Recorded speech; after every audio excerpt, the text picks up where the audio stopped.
Hey everybody, I'm Ronald Long, and I'm the middle school pastor for the Wayside's 410 campus, and I I have a problem. It's a journal problem actually. I have lots of them, and these are just ones that I quickly grabbed from my office because there are three that I use the most often. This is my work journal. This one deals with all of the student ministry things that we have to do and all the things that I get to do on a daily basis. That's why it's got all these cool stickers on it because youth ministry.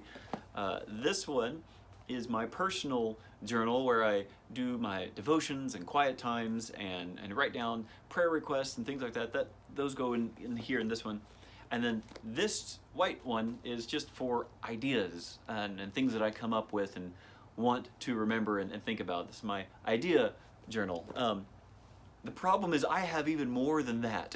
So just with these three, I have journals and I love them. I love to receive journals as gifts. I love to go in Barnes and Nobles and like walk around the journal area and just kind of like look at them and touch them and pick them up.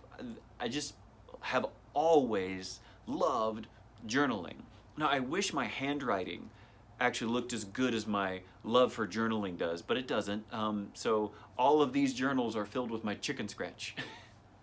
One of the reasons I love journaling so much though is especially my personal one, I have a chance to look back and see where God had brought me.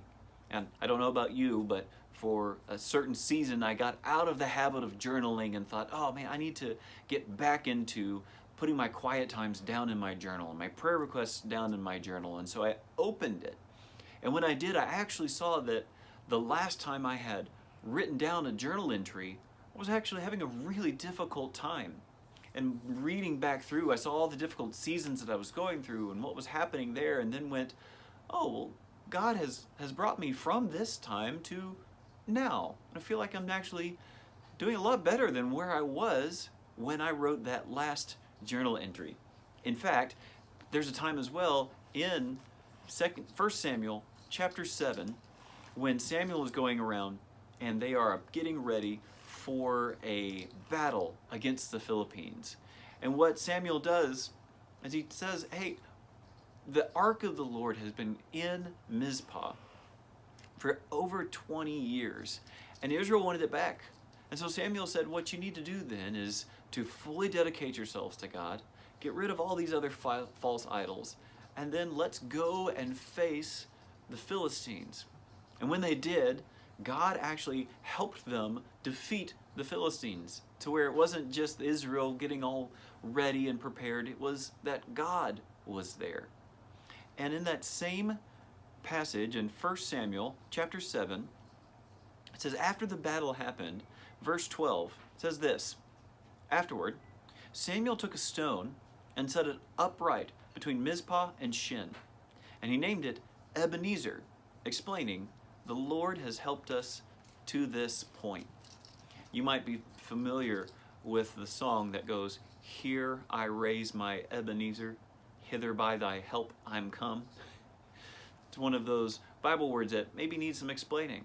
Well, when you raise up an Ebenezer, that's what it means. The Lord has helped us to this point.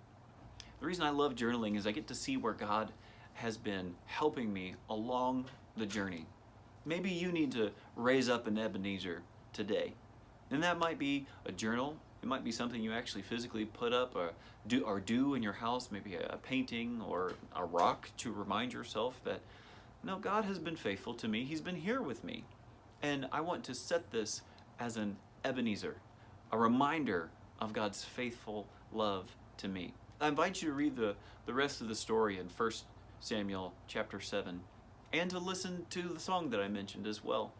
And remember how God has brought you from where you were to where you are and to give Him praise for it.